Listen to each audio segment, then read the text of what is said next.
सर्वशक्तिमान परमेश्वरका वचनहरूको वाचन संग्रह। परमेश्वरले सबै मानव जातिको नियतिमाथि नेतृत्व गर्नुहुन्छ।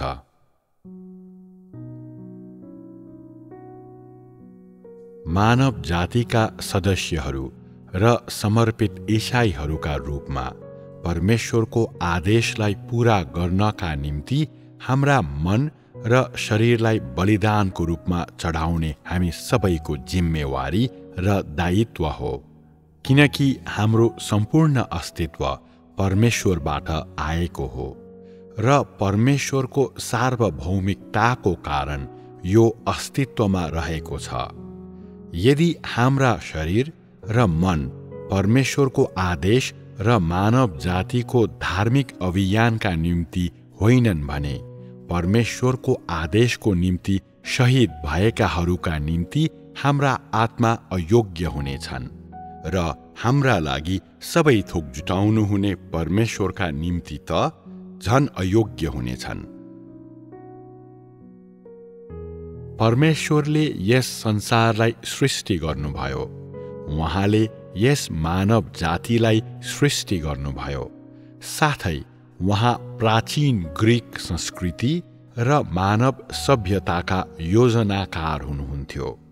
परमेश्वरले मात्र यस मानव जातिलाई सान्त्वना दिनुहुन्छ र परमेश्वरले मात्र यस मानव जातिलाई रात र दिन हेरचाह गर्नुहुन्छ।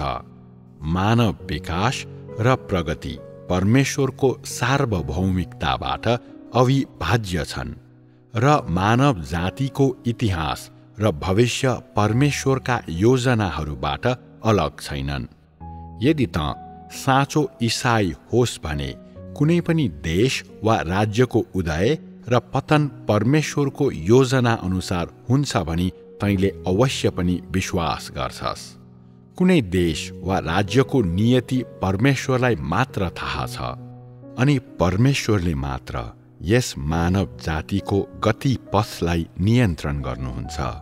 यदि मानव जातिले असल नियति भएको चाहना गर्छ भने, यदि कुनै देशले असल नियति चाहन्छ भने मानव जातिले परमेश्वरको आराधना गर्न घुँडा टेक्नुपर्छ, परमेश्वरका सामु पश्चाताप गर्नुपर्छ र स्वीकार गर्नुपर्छ, अन्यथा मानवको नियति र गन्तव्य भनेको रोक्नै नसकिने विनाश हुनेछ। नोवाले जहाज बनाएको समयलाई हेरौँ। मानव जाति गहन रूपमा भ्रष्ट बनेको थियो। मानिसहरू परमेश्वरको आशिषबाट तर्केका थिए। तिनीहरूलाई परमेश्वरले वास्ता गर्न छोड्नु भएको थियो र तिनीहरूले परमेश्वरका प्रतिज्ञाहरू गुमाएका थिए। तिनीहरू परमेश्वरको ज्योति बिना नै अँध्यारोमा जिउँथे। तिनीहरू प्रकृतिले नै कामुक बनेका थिए र तिनीहरूले घृणित अनैतिकतामा आफैलाई सुम्पेका थिए। यस्ता मानिसहरूले परमेश्वरको प्रतिज्ञालाई पाउन सकेनन्। तिनीहरू परमेश्वरको मुहारको साक्षी हुन वा परमेश्वरको आवाज सुन्न अयोग्य थिए, किनकि तिनीहरूले परमेश्वरलाई त्यागेका थिए। परमेश्वरले तिनीहरूलाई दिनुभएका सबै थोकहरूलाई पन्छाएका थिए र परमेश्वरका शिक्षाहरूलाई बिर्सेका थिए। तिनीहरूका हृदय परमेश्वरबाट टाढा टाढा भौतारिए। यसो भएपछि तिनीहरूमा सबै तर्कको कमी भयो र तिनीहरू मानवता बाहिर पुगेर भ्रष्ट बने र झन्झन दुष्ट बने। तब तिनीहरू मृत्युको अति नजिक हिँडे र परमेश्वरको क्रोध र दण्डमा परे। नोवाले मात्र परमेश्वरको आराधना गरे र दुष्टतालाई घृणा गरे। यसरी उनले परमेश्वरको आवाज सुन्न सके र उहाँका आज्ञाहरू सुने। परमेश्वरको वचनका आज्ञाहरू अनुसार उनले जहाज निर्माण गरे र सबै किसिमका जीवित प्राणीहरूलाई त्यहाँ जम्मा गरे। अनि यसरी सबै थोक तयार भइसकेपछि परमेश्वरले संसारमाथि आफ्नो विनाश ल्याउनुभयो। नोआ र उनको परिवारका अरू 7 जना सदस्यहरू मात्र त्यस विनाशबाट बचे, किनकि नोआले यहोवालाई आराधना गरे र दुष्टतालाई घृणा गरे। अब वर्तमान युगलाई हेर्नुहोस्। परमेश्वरलाई आराधना गर्ने र दुष्टतालाई त्याग्ने नोआ जस्ता धर्मी मानिसहरू अस्तित्वमा छैनन्।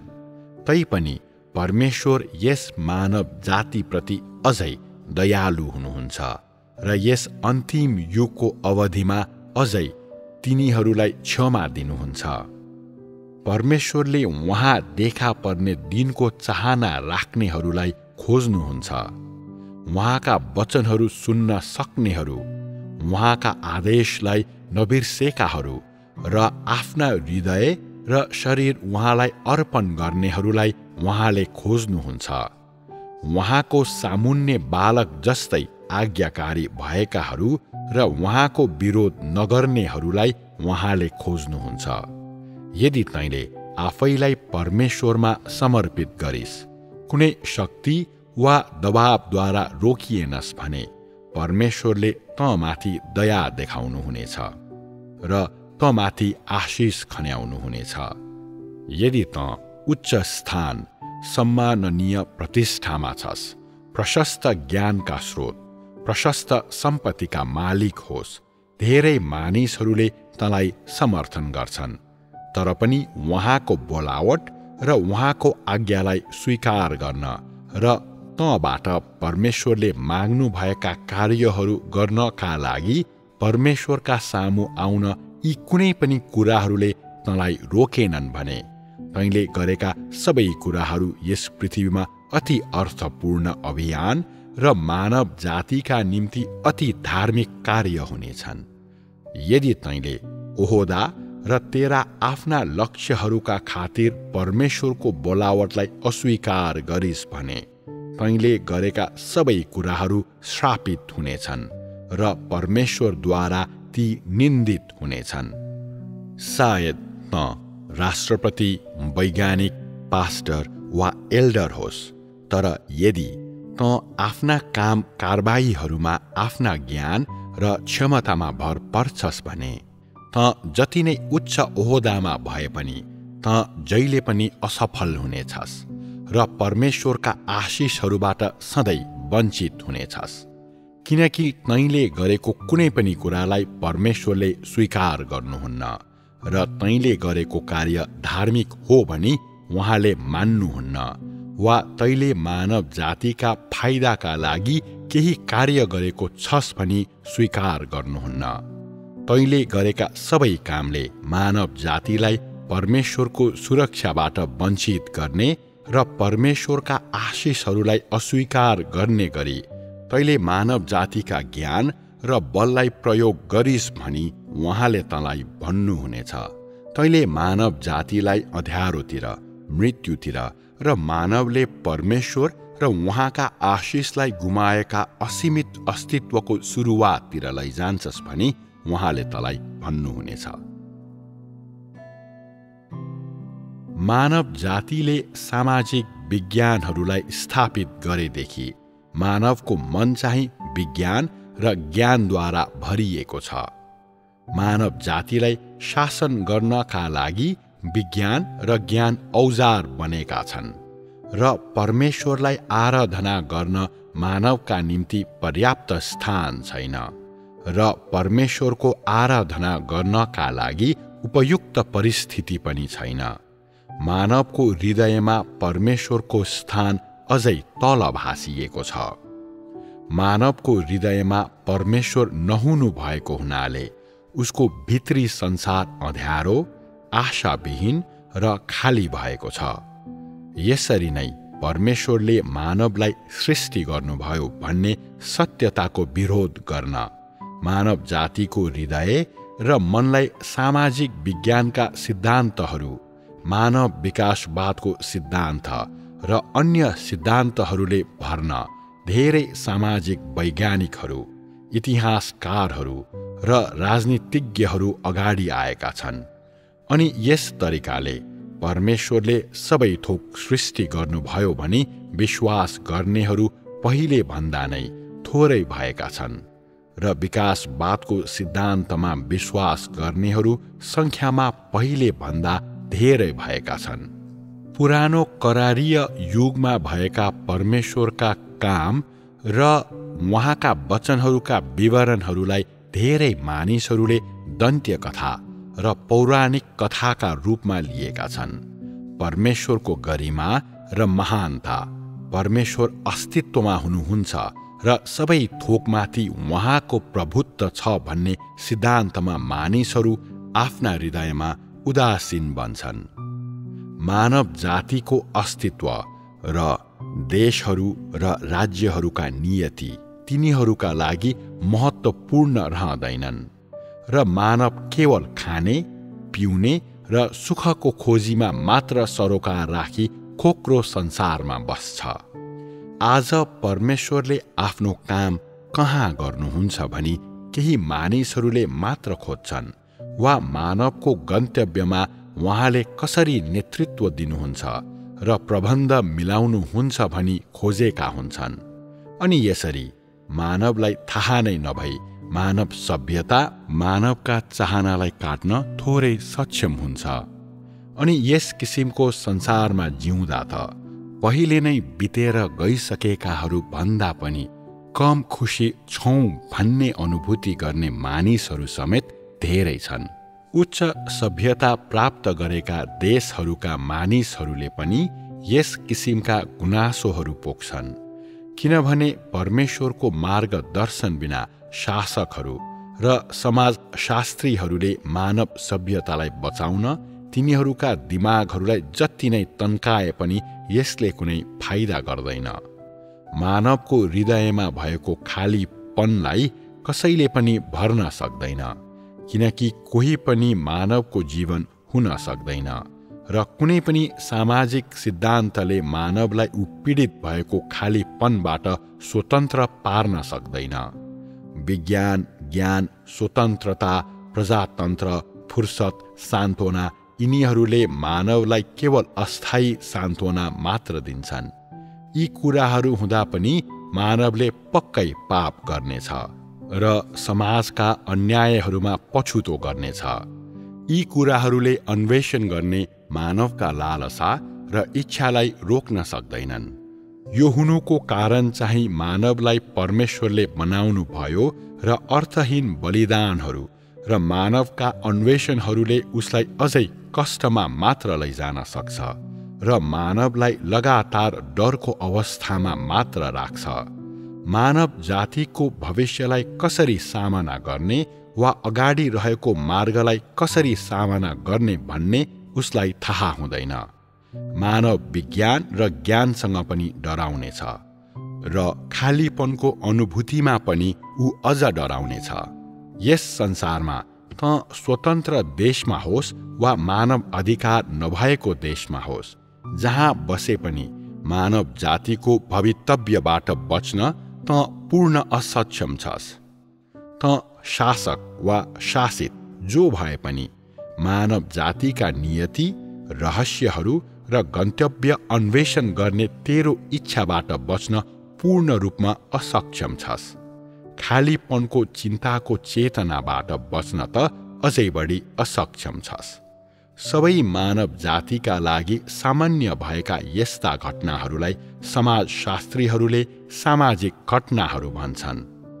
तर पनि यस्ता समस्याहरू समाधान गर्नका लागि कुनै पनि महामानव अगाडि आएको छैन। जेसुकै भए तापनि मानव भनेको मानव नै हो, अनि परमेश्वरको स्थान र जीवनलाई कुनै पनि मानिसले प्रतिस्थापन गर्न सक्दैन। मानव जातिलाई निष्पक्ष समाजले मात्र पुग्दैन, जहाँ प्रत्येकलाई राम्रोसँग खुवाइन्छ र ऊ समान र स्वतन्त्र हुन्छ। मानव जातिका लागि आवश्यक परेको कुरा चाहिँ परमेश्वरको मुक्ति र तिनीहरूलाई उहाँको जीवनको बन्दोबस्त हो। मानवले परमेश्वरको जीवनको बन्दोबस्त र उहाँको मुक्ति प्राप्त गरेपछि मात्र अन्वेषण गर्ने इच्छा र मानवको आत्मिक खालीपनको समाधान हुन्छ। यदि एक देश वा राज्यका मानिसहरूले मुक्ति र परमेश्वरको हेरचाह पाउन सकेनन् भने तब यस्तो देश वा राज्य विनाशको बाटोमा अन्धकारतर्फ अघि बढ्नेछ र परमेश्वरले त्यसलाई विनाश गर्नुहुनेछ। सायद तेरो देश अहिले समृद्ध होला, तर यदि तैँले आफ्ना मानिसहरूलाई परमेश्वरबाट तर्केर जान दिइस् भने तेरो देशले आफूलाई परमेश्वरको आशिषबाट अझै वञ्चित भएको पाउनेछ। तेरो देशको सभ्यतालाई अझै पैतालोले कुल्चिनेछ र छोटो समयभित्रै मानिसहरू परमेश्वरका विरुद्धमा उठ्नेछन् र स्वर्गलाई सराप्नेछन्। अनि यसरी मानवले नजानिकन नै देशको भविष्य विनाश हुनेछ। परमेश्वरले श्राप दिनुभएका ती देशहरूसँग निराकरण गर्नका लागि परमेश्वरले शक्तिशाली देशहरूलाई उठाउनुहुनेछ र उहाँले तिनीहरूलाई पृथ्वीबाट हटाइदिनुहुनेछ। कुनै देश वा राज्यको उत्थान र पतन त्यहाँका शासकहरूले आफ्ना मानिसहरूलाई परमेश्वरका नजिक हुन र उहाँलाई आराधना गर्न अगुवाई गरेका छन् वा छैनन् भन्ने आधारमा पक्का गरिनेछ। तैपनि यस अन्तिम युगमा परमेश्वरलाई साँचो रूपमा खोज्ने र आराधना गर्नेहरू अति नै सीमित भएका हुनाले इसाई विश्वासलाई राष्ट्रिय विश्वास वा धर्मका रूपमा स्वीकार गर्ने देशहरूमाथि परमेश्वरले विशेष दया देखाउनु भएको छ। उहाँले ती देशहरूलाई धार्मिक समूह बनाउन एकसाथ जम्मा गर्नुहुन्छ, जबकि नास्तिक देशहरू र साँचो परमेश्वरलाई आराधना नगर्नेहरू धार्मिक समूहका विरोधी बन्छन्। यसरी आफ्नो काम गर्नका लागि मानव जातिका बीचमा परमेश्वरको स्थान मात्र नभएको होइन, तर उहाँको विरोध गर्ने देशहरूमाथि अधिकार गर्दा र प्रतिबन्ध लगाउँदा धार्मिक अख्तियार व्यवहारमा लगाउने देशहरूलाई फाइदा पुग्नेछ। तैपनि यो सबै हुँदा हुँदै पनि परमेश्वरलाई आराधना गर्न अझै पनि मानिसहरू अगाडि आउँदैनन्, किनकि मानव उहाँबाट अति नै टाढा भइसकेको छ र मानवले लामो समयदेखि परमेश्वरलाई बिर्सिसकेको छ। धार्मिकतालाई अभ्यास गर्ने र अधर्मलाई विरोध गर्ने देशहरू मात्र पृथ्वीमा रहन्छन्, तर यो परमेश्वरको चाहना भन्दा धेरै नै टाढा छ, किनकि कुनै पनि देशका शासकहरूले तिनीहरूका मानिसहरूलाई परमेश्वर भन्दा माथि राख्न चाहँदैनन्, अनि कुनै पनि राजनीतिक दलले परमेश्वरलाई आराधना गर्नका लागि आफ्ना मानिसहरूलाई एकसाथ जम्मा गर्ने छैन। हरेक देश राज्य सत्तामा भएको दलको हृदयमा र हरेक व्यक्तिको हृदयमा पनि परमेश्वरले आफ्नो सही स्थान गुमाउनु भएको छ। धार्मिक शक्तिहरू यस संसारमा रहे तापनि परमेश्वरले मानवको हृदयमा पाउनुपर्ने शासनको स्थान कमजोर भएको छ। परमेश्वरका आशिष बिना राजनैतिक क्षेत्र अलमलमा पर्नेछ र आक्रमणको जोखिममा पर्नेछ। मानव जातिका निम्ति परमेश्वरका आशिष बिना रहनु चाहिँ सूर्य बिना रहनु जस्तै हो। आफ्ना मानिसहरूका निम्ति शासकहरूले जति नै परिश्रमका साथ काम गरे पनि मानव जातिले एकसाथ जति नै धेरै धार्मिक सम्मेलनहरू गरे पनि यी कुनै पनि कुराले घटनाको गति पथलाई परिवर्तन गर्ने छैन वा मानव जातिको नियतिलाई बदल्ने छैन। मानिसहरूले खान पाएका र लुगा लगाउन पाएका, तिनीहरू एकसाथ शान्तिले बसेका, असल नेतृत्व भएको देश चाहिँ असल देश हो भनी मानवले विश्वास गर्छ। तर परमेश्वरले यस्तो विचार गर्नुहुन्न। उहाँलाई कसैले पनि आराधना नगर्ने देशलाई उहाँले नै विनाश गर्नुहुनेछ भनी उहाँ विश्वास गर्नुहुन्छ। मानवको विचार गर्ने तरिका परमेश्वरको भन्दा अति नै अनौठो छ। यसैले यदि कुनै देशको प्रमुखले परमेश्वरलाई आराधना गर्दैन भने तब त्यस देशको नियति दुःखद हुनेछ अनि त्यस देशको कुनै गन्तव्य हुने छैन। परमेश्वर मानवका राजनीतिमा सहभागी हुनुहुन्न र पनि कुनै देश वा राज्यको नियति परमेश्वरले नियन्त्रण गर्नुहुन्छ।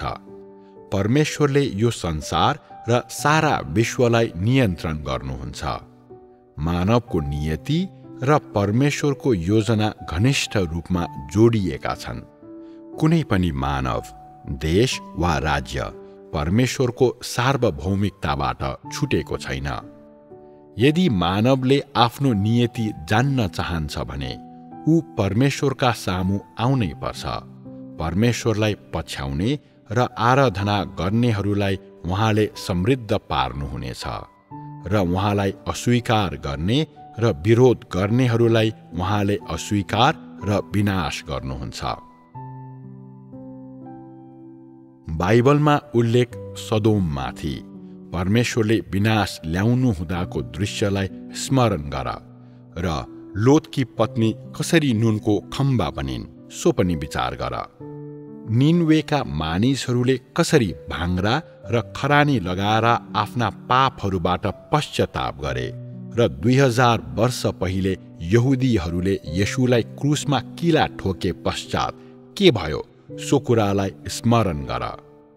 यहुदीहरूलाई इस्राएलबाट निकालियो र तिनीहरू संसारभरिका देशहरूमा भागे।